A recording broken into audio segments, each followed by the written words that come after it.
My dear students and parents, this is Daniel and welcome back to our channel. இந்தியாவில் ஒட்டுமொத்தமாக 157 புதிய மருத்துவக் கல்லூரிகள் ஆரம்பிப்பதற்கான அனுமதியை கடந்த சில வருடங்களுக்கு முன்பதாக சென்ட்ரலி ஸ்பான்சர் ஸ்கீம் அப்படிங்கிற ஒரு ஸ்கீம் அடிப்படையில் சென்ட்ரல் கவர்மெண்ட்டும் ஸ்டேட் கவர்மெண்ட்டும் சேர்ந்து இந்தியா ஃபுல்லாக இருக்கக்கூடிய நிறைய மாநிலங்களில் நிறைய டிஸ்ட்ரிக்ட்ஸில் புதிய மருத்துவக் கல்லூரிகள், அரசு மருத்துவக் கல்லூரிகள் ஆரம்பிப்பதற்கான அனுமதி அப்படிங்கிறது வழங்கப்பட்டது. இந்த 157 காலேஜஸ்ல 108 கல்லூரிகள் அப்படிங்கிறது ஆல்ரெடி ஃபங்க்ஷன் ஆக ஆரம்பிச்சிருச்சு.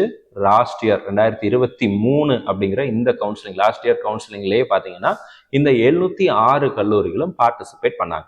ஸோ இந்த விஷயம் அப்படிங்கிறது நமக்கு ministry of health and family welfare அப்படிங்கிற அந்த அமைப்பினால ரிலீஸ் பண்ணப்பட்ட ஒரு ப்ரெஸ் ரிலீஸ் அப்படிங்கிறதுல வந்திருக்கு. இதை பற்றி நீங்கள் நிறைய இடங்களில் பார்த்துருப்பீங்க. நிறைய வாட்ஸ்அப் அண்ட் டெலிகிராம் சேனலில் வந்திருக்கு, நிறைய யூடியூப் சேனல்லையும் இதை பற்றி பேசியிருக்கிறாங்க. இதை பற்றின ஒரு கிளாரிட்டி கொடுக்கணும் அப்படிங்கிறதுக்காக தான் இந்த வீடியோ. ஸோ இந்த வீடியோவை மறக்காம ஸ்கிப் பண்ணாமல் கடைசி வரைக்கும் பாருங்க. மறக்காம இந்த வீடியோக்கு ஒரு லைக் போட்டுட்டு உங்களுடைய நண்பர்களுக்கும் இந்த வீடியோவை ஷேர் பண்ணுங்க. பிகாஸ் இந்த இன்ஃபர்மேஷன் ரொம்ப முக்கியமான ஒரு இன்ஃபர்மேஷன். இந்த புதுசா ஆரம்பிக்கிற இந்த காலேஜஸ்னால கட் ஆஃப் மார்க் ஏறுமா, குறையுமா, இன்க்ரீஸ் ஆகுமா, அல்லது கட் ஆஃப் மார்க்ல எந்த விதமான இம்பாக்ட் இருக்கும் அப்படிங்கறது எல்லாத்தையும் பத்தி இந்த வீடியோவில் டிஸ்கஸ் பண்ண போறோம். ஸ்கிப் பண்ணாம கடைசி வரைக்கும் பாருங்க. 2014 இந்தியா ஃபுல்லா private colleges, government colleges, deemed universities, இந்த மாதிரி எல்லா காலேஜஸும் சேர்ந்து 387 மருத்துவக் கல்லூரிகள் மட்டும்தான் இருந்துச்சு. அதன் மூலமா நமக்கு இருக்கக்கூடிய சீட்ஸ் எவ்வளவு இருந்துச்சுன்னு பாத்தீங்கன்னா 51,348 சீட்ஸ் அப்படிங்கிறது இருந்துச்சு. இந்த சீட்ஸும் இந்த காலேஜஸும் 2023 எந்த அளவுக்கு இன்க்ரீஸ் ஆயிருக்கு, ஓவர் த இயர்ஸ் நமக்கு எந்த மாதிரி இன்க்ரீஸ் ஆயிருக்கு அப்படிங்கிறத பத்தின ஒரு ஸ்டேட்டஸ் அப்படிங்கிறதான் கொடுத்துருக்காங்க. 2023 நமக்கு 706 மருத்துவக் கல்லூரிகள் இருக்கு. 706 அப்படிங்கிறது அரசு மருத்துவக் கல்லூரிகள், தனியார் மருத்துவக் கல்லூரி, கவர்மெண்ட் எய்டடு, செமி கவர்மெண்ட் சொல்றேன். பிளஸ் பாத்தீங்கன்னா உங்களுக்கு private team universities, private universities எல்லாம் சேர்ந்து 706 காலேஜஸ் இருக்கு. இதன் மூலமா 1,08,048 சீட்ஸ் அப்படிங்கிறது 2023 பார்ட்டிசிபேட் பண்ண இன்ஸ்டிடியூஷன்ஸ்ல இருக்கக்கூடிய டோட்டல் நம்பர் ஆஃப் சீட்ஸ். அப்போ இந்தியா ஃபுல்லா 1,08,048 பேர் மருத்துவம் படிக்க முடியும். MBBS அப்படிங்கிற ஒரு டிகிரியை பர்சியூ பண்ண முடியும். இதுக்கு மேல விருப்பப்படுற மாணவர்கள் வேற வழியே இல்லை, அப்ராட்ல போய் படிக்கணும் அல்லது அடுத்த வருஷம் சேர்ந்து படிக்கணும். இதுதான் இந்தியாவில் இப்போதைக்கு இருக்கக்கூடிய ஒரு நிலை. அப்போ இன்னும் அரசு மருத்துவக் கல்லூரிகள் இன்க்ரீஸ் பண்ண முடியுமா அப்படின்னு கேட்டீங்கன்னா, எஸ், தேர் இஸ் ஆப்பர்ச்சுனிட்டி. என்னன்னா 157 காலேஜஸ் ஆரம்பிப்பதற்கான அனுமதி அப்படிங்கிறத ஆல்ரெடி கொடுத்துருக்காங்க. அதுல 108 கல்லூரிகள் மட்டும்தான் ஃபங்க்ஷன் ஆக ஆரம்பிச்சு, 108 கல்லூரிகள் வந்துருச்சு. அப்போ இன்னும் 49 காலேஜஸ் புதுசா ஆரம்பிப்பதற்கான பாசிபிலிட்டிஸ் அப்படிங்கிறது இருக்கு. ஆனா 2024 49 உள்ள வந்துருமா சார் அப்படின்னு கேட்டீங்கன்னா இல்ல. ஒரு சில கல்லூரிகள் கன்ஸ்ட்ரக்ஷன் ப்ராசஸ் எல்லாம் முடிஞ்சு அப்ரூவல் ப்ராசஸ்க்காக, அதாவது NMC-னுடைய அப்ரூவல் ப்ராசஸ்க்காக வெயிட் பண்ணிட்டு இருக்காங்க. ஸோ மோஸ்ட் ப்ராபப்லி 2024 வட மாநிலங்கள்ல சில இடங்கள்ல சில மருத்துவக் கல்லூரிகள் வரும். அதை பத்தினா அடுத்தடுத்த வீடியோஸ்ல நான் உங்களுக்கு காமிக்கிறேன். இந்த ஸ்டேட்ல நியூ காலேஜஸ் வரப்போகுது. தமிழ்நாட்டில் நியூ காலேஜஸ் அப்படிங்கிறது இப்போதைக்கு எதுவும் இல்லை அரசு மருத்துவக் கல்லூரிகளை பொறுத்த வரைக்கும். மேபி இன் ஃபியூச்சர் வேற உங்களுடைய ஜூனியர்ஸ் யாராவது இருக்காங்க அப்படின்னா அவங்களுக்கு பாசிபிலிட்டி அப்படிங்கிறது கிடைக்கும். இப்போதைக்கு 2024 there is no government medical college which are coming up in Tamil Nadu. Private medical colleges, deemed universities, private universities, அதை பத்தின அப்டேட்டும் இப்போதைக்கு எதுவும் இல்லை. மேபி ஏதாவது இன்ஃபர்மேஷன் கிடைச்சது அப்படின்னா நான் கண்டிப்பா உங்களுக்கு நம்மளுடைய அடுத்தடுத்த வீடியோஸ்லையும் நம்மளுடைய சேனல்லையும் நான் உங்களுக்கு ஷேர் பண்றேன். ஸோ இதன் மூலமா கட் ஆஃப் மார்க் என்ன சார் ஆகும், அதுதான் ரொம்ப முக்கியமான விஷயம் சார் அப்படின்னு சொல்லி கேட்கறது எனக்கு புரியுது. கட் ஆஃப் மார்க்கை பொறுத்த வரைக்கும் 2023 2022 கட் ஆஃப் மார்க்கை விட 2023 கட் ஆஃப் மார்க் ரொம்பவே இன்க்ரீஸ் ஆயிருச்சு. நமக்கு அது எல்லாமே பார்த்துருப்போம். ஆல்ரெடி உங்களுடைய சீனியர்ஸ் எல்லாம் நீங்க கேட்டு பார்த்தீங்க அப்படின்னா உங்களுக்கு தெரிஞ்சிருக்கும். இன்னும் ஒரு சிலர் கூட நீங்க ரிப்பீட் பண்ணியிருப்பீங்க, ரிப்பீட்டர்ஸும் கூட இந்த வீடியோ பார்த்துட்டு இருப்பீங்க. So you might have experience the huge increase of cut off. நிறைய பேருக்கு ரேங்க்ல சீட்டு கிடைக்காம போன மாணவர்கள்லாம் கூட நம்ம நேரடியாக பார்த்துருக்குறோம். பிளஸ் நான் ஒரே மார்க் தான் சார் எனக்கு போச்சு அப்படிங்கிற ஸ்டூடெண்ட்ஸையும் நம்ம நிறைய பேரை பார்த்தோம். ஸோ இந்த மாதிரி நிறைய பேர் அஃபெக்ட் ஆனாங்க. அவங்க எல்லாம் இந்த வருஷம் ரிப்பீட் பண்றாங்க. ஸோ அந்த மாதிரி ஸ்டூடெண்ட்ஸுக்கும் இந்த விஷயங்கள் அப்படிங்கிறது நல்லாவே தெரிஞ்சிருக்கும். Especially if you are fresher, 2024 என்ன மாதிரியான மார்க்ஸ் டார்கெட் மார்க்ஸா இருக்கும் அல்லது cut off mark, expected cut off mark என்னவா இருக்கும் அப்படின்னு சொல்லி கேட்டீங்கன்னா, 2023 கட் ஆஃப் மார்க்கை விட ஒரு 25-30 மார்க் ஒவ்வொரு கேட்டகரிக்கும். நீங்க ஓப்பன் கேட்டகரியா இருக்கலாம் அல்லது பிசி கேட்டகரியா இருக்கலாம், பிசிஎம், எம்பிசி, எஸ்சி, எஸ்டி, எந்த கேட்டகரி சேர்ந்தவர்களா இருந்தாலும் சரி, அந்தந்த கேட்டகரிக்கு கவர்மெண்ட் மெடிக்கல் காலேஜ்ல எந்த மார்க்கு க்ளோஸ் ஆச்சு அப்படிங்கிறது நம்மளுடைய சேனல்ல நிறைய வீடியோஸ்ல போட்டிருக்கிறோம். ஸோ அந்த மார்க்கை விட 25 to 30 marks based on your category நீங்க ஜாஸ்தியா எடுப்பதற்கு முயற்சி எடுக்கணும். இப்படி நீங்க டார்கெட் மார்க்ஸை வைக்கிற பட்சத்துல கட்டாயம் அரசு மருத்துவக் கல்லூரிகள், ஏதோ ஒரு அரசு மருத்துவக் கல்லூரிகளை கண்டிப்பா உங்களுக்கு கிடைக்கும்.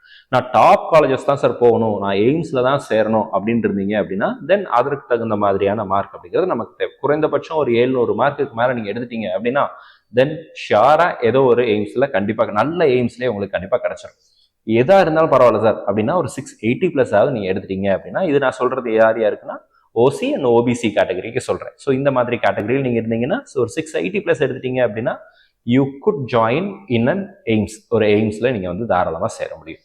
ஸோ அரசு தமிழ்நாட்டில் இருக்கிற காலேஜ் போதும் சார் அப்படின்னு நினைச்சீங்க அப்படின்னா ஸோ அந்த மார்க் அப்படிங்கிறத நான் ஸ்க்ரீன்ல காமிக்கிறேன். இந்த உங்களுடைய கேட்டகரிக்கு என்னென்ன மார்க் இருக்கோ அந்த மார்க் அப்படிங்கிறத நீங்க வந்து டார்கெட் மார்க்ஸா வச்சுக்கணும். ஸோ கட் ஆஃப் மார்க் இதனால இன்க்ரீஸ் ஆயிடுச்சா ஆகுமா அப்படின்னு கேட்டீங்கன்னா இந்த நம்பர் ஆஃப் சீட்ஸ் இன்க்ரீஸ் ஆனதுனால கட் ஆஃப்ல எந்த விதமான பாதிப்புகளும் இருக்காது. சீட்ஸ் இன்க்ரீஸ் ஆனா கட் ஆஃப் கொஞ்சம் குறையும். சரிங்களா? இது இப்போ இங்க கொடுத்துருக்கிற இந்த ப்ரெஸ் ரிலீஸ் அப்படிங்கிறது லாஸ்ட் இயர் இருந்த சீட்.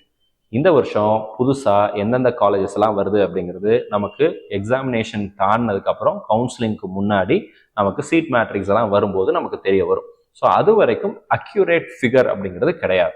ஸோ மேபி இதுல இருந்து சில மாநிலங்கள்ல வேற வேற புதிய அரசு மருத்துவக் கல்லூரிகள், தனியார் மருத்துவ கல்லூரிகள்லாம் வரலாம். அப்படி வந்துச்சுன்னா இன்க்ரீசிங் சீட்ஸ் இருக்கும். பட் அதனால தமிழ்நாட்டு மாணவர்களுக்கு அட்வான்டேஜானு கேட்டீங்கன்னா மேனேஜ்மெண்ட் கோட்டா போனா மேபி பிரைவேட் காலேஜ்ல நீங்க போய் சேரலாம் அப்படின்னு நீங்க யோசிக்கலாம்.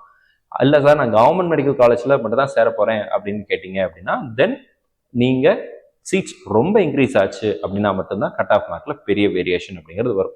ஸோ ஒரு 10 கல்லூரி அல்லது 20 காலேஜஸ் வருதுன்னு வச்சுக்கோங்களேன், கட் ஆஃப் மார்க்ல பெரிய வேரியேஷன் இருக்காது. ஏன்னா மினிமம் 150 சீட்ஸ் அல்லது 100 சீட்ஸ்ல தான் அப்ரூவல் அப்படிங்கிறது கிடைக்கும். அப்படிதான் ஆரம்பிப்பாங்க. எடுத்த உடனே 250 சீட்ல எந்த காலேஜும் ஆரம்பிக்க மாட்டாங்க. ஸோ நீங்க உங்களுடைய மார்க்கை அதுக்கு தகுந்த மாதிரி பிளான் பண்ணி வச்சுக்கோங்க. பிரைவேட் மெடிக்கல் காலேஜுக்கு போகணும் அல்லது டீம்டு யூனிவர்சிட்டி சேரணும் அப்படின்னு இருக்கக்கூடிய அந்த மனப்பான்மையில் இருக்கக்கூடிய மாணவர்களுக்கும் அவர்களுடைய பெற்றோர்களுக்கும் மிஸ்பா கரியர் அகாடமியின் சார்பாக நம்ம சொல்றது என்ன அப்படின்னா, நீங்க நிறைய பணம் செலவு பண்ண வேண்டியிருக்கும். அதை மட்டும் ஞாபகத்தில் வச்சுக்கோங்க. தமிழ்நாட்டில் வருஷம் வருஷம் ஃபீஸ் அப்படிங்கிறது வந்து இன்க்ரீஸ் ஆகுது. கவர்மெண்ட் சொல்ற ஃபீஸையே எல்லா மெடிக்கல் காலேஜும் வாங்குறது கிடையாது. Actual fees varies. நிறைய மருத்துவக் கல்லூரிகளில் எக்ஸ்ட்ரா ஃபீஸ் தான் வசூல் பண்றாங்க. இது அரசாங்கத்துக்கு தெரிஞ்சு நடக்குதா தெரியாம நடக்குதா அப்படிங்கிறதெல்லாம் கேள்விக்குறியான விஷயங்கள் தான். ஆனா ரியாலிட்டி என்ன அப்படின்னா கவர்மெண்ட் சொல்ற ஃபீஸை எந்த காலேஜும் வாங்குறது இல்லை, அதை விட அதிகமாக தான் வாங்குறாங்க. வெகு சில கல்லூரிகள் மட்டும்தான் கம்மியான ஃபீஸை வாங்குறாங்க. அதை தவிர மற்ற எல்லா கல்லூரிகளுமே கவர்மெண்ட் சொல்ற ஃபீஸை விட அதிகமாக தான் வாங்குறாங்க. இதுக்கு ப்ரூஃபும் இருக்கு. இந்த விஷயத்தை குறித்து கவர்மெண்ட் எந்த விதமான ஸ்டெப்பும் கடந்த வருஷமும் எடுக்கல, அதுக்கு முந்தைய வருஷமும் எடுக்கல. பல வருஷங்களா இதே பிரச்சனை அப்படிங்கிறது நடந்துகிட்டே தான் இருக்கு. மேபி இப்போ இருக்கிற அட்லீஸ்ட் இனி வர வருஷங்களையாவது இந்த விஷயங்கள் வந்து ரெக்டிஃபை ஆகும்னு சொல்லி நம்ம நம்புறோம். சார் நீட் எக்ஸாம் கஷ்டமா இருக்குமா சார்னா கட்டாயம் கஷ்டமா தான் இருக்கும். ஏன்னா எல்லா வருஷமும் கஷ்டமா தான் இருக்கு. நீங்க நல்லா படிக்கிற பட்சத்துல அது உங்களுக்கு ஈஸியா தான் இருக்கும். எனக்கு ஈஸியா இருக்கிறது உங்களுக்கு கஷ்டமா இருக்கும். உங்களுக்கு ஈஸியா இருக்கிறது எனக்கு கஷ்டமா இருக்கலாம். It differs. 5 வரலும் வேற வேறன்றதுனால ஒவ்வொருத்தரும் எந்த மாதிரி படிச்சிருக்கிறாங்களோ அதுக்கு தகுந்த மாதிரியான லெவல் ஆஃப் காம்ப்ளெக்சிட்டியை தான் ஒவ்வொருத்தரும் ஃபீல் பண்ண போறோம். ஸோ ஓவராலா நீட்டை பொறுத்த வரைக்கும் நமக்கு வந்து அந்த பிக்சர் பண்ணி பாருங்க. தமிழ்நாட்டில இருந்து லட்சக்கணக்கான மாணவர்கள் பார்ட்டிசிபேட் பண்றாங்க. ஒட்டுமொத்தமா தமிழ்நாட்டில் இருக்கக்கூடிய அரசு மருத்துவக் கல்லூரிகள், private medical colleges plus deemed universities எல்லாத்தையும் சேர்த்தாலே ஒரு 76 கல்லூரிகள், 75 76 கல்லூரிகள் தான் வரும். அதுல இருக்கக்கூடிய இடங்களே 11,000 சில்லற இடங்கள் மட்டும்தான் தமிழ்நாட்டில் இருக்கு. அப்போ 1,00,000 பேர் மேல அப்ளை பண்றாங்க. 11,000 பேர் மட்டும் தான் தமிழ்நாட்டில் சேர முடியும். இதுல ஆல் இண்டியா கோட்டா சீட்ஸையும் சேர்த்து தான் நான் சொல்றேன். 15% ஆஃப் சீட்ஸ் கவர்மெண்ட் காலேஜஸ்ல அதுவும் இதுல சேர்ந்து தான் சொல்றேன். அப்போ அதுல எல்லாம் பாத்தீங்கன்னா தமிழ்நாட்டு மாணவர்களை விட பிற மாநில மாணவர்கள் தான் அதிகமா சேர்றாங்க தமிழ்நாட்டில் வந்து. பிளஸ் டீம்டு யூனிவர்சிட்டிஸ் பொறுத்த வரைக்கும் எல்லாருமே தமிழ்நாட்டு மாணவர்களாக இருக்கிறது இல்லை. இப்போ நீங்கள் டீம்டு யூனிவர்சிட்டியில் படிச்சுட்டு இருக்கிற உங்களுடைய நண்பர்கள் அல்லது உங்களுடைய சீனியர்ஸ் யாராவது இருந்தாங்கன்னா கேட்டு பாருங்க. வேற வேற ஸ்டேட்ல இருந்து கூட அந்த காலேஜஸ்ல வந்து படிக்கிறாங்க. Because of the competition level. ஏன்னா எல்லா காலேஜஸ்க்கும் எப்படியோ ஒரு வருஷம் நான் சேர்ந்தே ஆகணும், பணம் அதிகமாக செலவு பண்ணாலும் பரவாயில்ல நான் சேர்ந்தே ஆகணும்னு நினைக்கக்கூடிய பெற்றோர்கள் என்ன பண்ணிடுறாங்கன்னா அவங்களுடைய குழந்தைகளை வேற மாநிலங்களில் தமிழ்நாட்டில் இருக்கக்கூடிய மருத்துவக் கல்லூரிகளில் கூட டீம்டு யூனிவர்சிட்டிஸ்ல கூட சேர்த்து விட்டுறாங்க.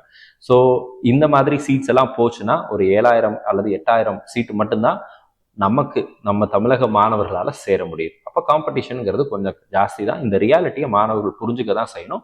இதை புரிஞ்சுக்கிட்டீங்க அப்படின்னா கட்டாயம் நீங்க அதுக்கு தகுந்த மாதிரியான எஃபர்ட்டை போடுறதுக்கு உங்களால முடியும். இன்னும் நீட் 2024க்கு நமக்கு கையில சாலிடா ஒரு 4 மாசம் இருக்குன்னு வச்சுக்கோங்களேன். ஆல்மோஸ்ட் நம்ம வந்து டிசம்பர்னுடைய பாதி தாண்டிட்டோம். ஸோ டிசம்பரை விட்டு தள்ளுங்க. John, Feb and March and April 4 மாசம் தான் இருக்கு. மே மாதம் 5ஆம் தேதி நீட் எக்ஸாமினேஷன். ஸோ கான்சென்ட்ரேட் பண்ணுங்க, நல்ல மார்க் எடுக்கிறதுக்கு முயற்சி எடுங்க. Put all your efforts, hard work பண்ணுங்க. ப்ராக்டிஸ் பண்ணி பாருங்க, டெஸ்ட் சீரிஸ் எழுதுங்க, நிறைய மார்க் டெஸ்ட் எழுதி பாருங்க. இந்த விஷயங்கள் எல்லாம் கட்டாயம் உங்களுடைய மார்க்கை பூஸ்ட் பண்றதுக்கு உதவி செய்யும். All the very best and thank you so much. இது தவிர உங்களுக்கு ஏதாவது கேள்விகளோ சந்தேகங்களோ இருந்துச்சு அப்படின்னா கீழே கமெண்ட் செக்ஷனில் டைப் பண்ணுங்க. இந்த 157 கல்லூரிகள் அப்படிங்கிறது பழைய நியூஸ், புது நியூஸ் கிடையாது, சரிங்களா? இது பழைய நியூஸ். அதில் 11 காலேஜ் தமிழ்நாட்டில் வரும்னு சொன்னது ஆல்ரெடி வந்துடுச்சு, 2 வருஷம் ஆச்சு ஸோ அதனால பழைய இதையவே நம்ம போராடிக்கிட்டு இருக்கக்கூடாது அப்படிங்கிறதுக்காக ஒரு கிளாரிட்டி கொடுக்கணும் அப்படிங்கிறதுக்காக தான் இந்த வீடியோ. இந்த வீடியோவை உங்களுடைய நண்பர்களுக்கும் மறக்காம ஷேர் பண்ணுங்க. All the very best and thank you so much.